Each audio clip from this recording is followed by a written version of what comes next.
आज हम पढ़ेंगे माउंटबेटन योजना, जो जिसे जून योजना भी बोलते हैं, डिक्की पीरियड प्लान भी बोलते हैं। ये आई थी जून 1947 में। इसमें 4 सदस्य थे माउंटबेटन, इसमें माइविली और अवेल। अब देखो इसकी ट्रिक बताता हूँ मैं आपको। बेटन, इसमें शब्द क्या आ रहा है? बेटन। बेटन का अर्थ होता था, समझ लो, बांटना। यानी ये किस किस को बांटेगा? भारत और पाक के 2 टुकड़े करके भारत को दो भागों में बांट देगा, भारत और पाक।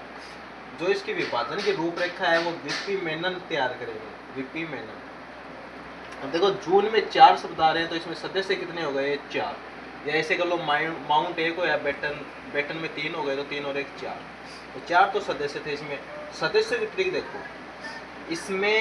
इसमें माई विला को अवैध तरीके से बांट दिया। माई विला यानी मेरा मकान को अवैध तरीके से इसने बांट दिया है। बेटन, माउंट बेटन नाम से आ रहा है, बांट दिया। तो इसमें माई विला को अवैध तरीके से बांट दिया। इसमें से इसमें हो गया माई विला से माई विली, अवैध यानी अवेल, और बांट दिया से माउंट बेटन हो गए 4 सदस्य।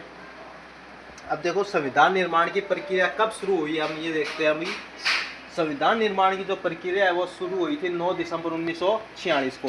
इसकी प्रथम बैठक हुई थी दिल्ली के सेंट्रल हॉल पुस्तकालय में। प्रथम बैठक हुई थी 9 दिसंबर 1946 को। संविधान निर्माण की प्रक्रिया भी इसी दिन से शुरू हो गई थी। प्रथम बैठक में 207 सदस्य थे, जिसमें से 10 महिलाएं थी। प्रथम अधिवेशन कब हुआ? 211। प्रथम अधिवेशन में 211 सदस्य थे।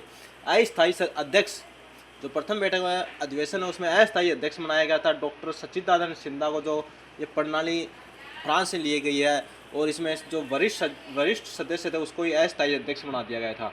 ब्रिटेन के पूर्व पीएम चर्चिल ने संविधान के बारे में क्या कहा था कि भारत की जो संविधान सभा है वो उस विवाह के समान है जिसकी दुल्हन ही गायब है।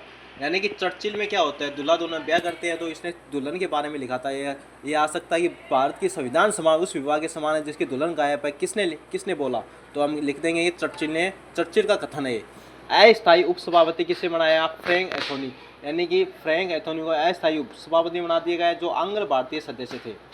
फिर 9 तारीख को बैठक हो गई। प्रथम बैठक हो गई 10 दिसंबर को। स्थायी सदस्य के लिए आवेदन आमंत्रित किए गए, और 11 दिसंबर 1946 को डॉक्टर राजेंद्र प्रसाद को स्थायी अध्यक्ष बना दिया गया। HC मुखर्जी को स्थायी उपाध्यक्ष बना दिया गया। संविधान सभा के संवैधानिक सलाहकार जो है वो है BN राव। कौन है? BN राव। BN राव जो BN राव जी ने संविधान का प्रारूप तैयार किया। 13 दिसंबर 1946 को नेहरू जी के द्वारा उद्देश्य प्रस्ताव पेश किया गया, जिसने मुस्लिम लीग के बहिष्कार के कारण ये पारित नहीं हुआ। ओनली इसे 13 दिसंबर को क्या पेश किया गया, और 22 जनवरी 1947 को उद्देश्य प्रस्ताव जो पारित हो गया। 41 दिनों के बाद इसे ही उद्देश्य प्रस्ताव को प्रस्तावना भी कहा जाता है। अब आती है बात ट्रिक की। ट्रिक के लिए यहाँ पे आइए, देखो 9 दिसंबर को जो प्रथम बैठक हुई थी, 9 दिसंबर से हम याद करेंगे। No this in entry. कहाँ पे एंट्री मत करो? दिल्ली के अंदर, सेंटर दिल्ली के अंदर एंट्री मत करो। No this entry in centre Delhi. यानी कि अंग्रेज जो है वो संविधान को बनाने नहीं देते थे। संविधान के लिए ऐसे बोलते थे एंट्री मत करो तुम लोग। नो एंट्री से हो गया 9 दिसंबर। और सेंटर दिल्ली से, दिल्ली जो पहली बैठक हुई थी वो सेंटर दिल्ली के अंदर हुई थी, सेंट्रल हॉल पुस्तकालय में।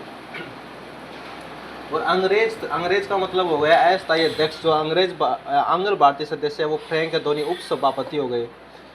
जो सच्चे बोलने वाले लोग हैं उनको क्या बना दिया गया? वरिष्ठ सदस्य। यानी अस्थायी अध्यक्ष किसको बना दिया गया? सच्चिदानंद सिन्हा को। सच्चाई बोलने वाले वरिष्ठ सदस्य है वो अस्थायी क्या है? अध्यक्ष है। 13 दिसंबर को क्या किया था? प्रस्तावना पेश की गई थी। इससे हम यहाँ क्या याद रखेंगे? प्रस्तावना किसकी है? तेरी है। प्रस्तावना किसकी है? तेरी प्रस्तावना पेश की गई है। तेरी प्रस्तावना पेश की गई है। तेरी से याद रखेंगे 13 दिसंबर 1946 इस दिन पेश की गई थी, और 41 दिन के बाद यह पारित हो गया था। यानी कि 22 जनवरी 1946 को प्रस्तावना पारित हो गई। Thank you.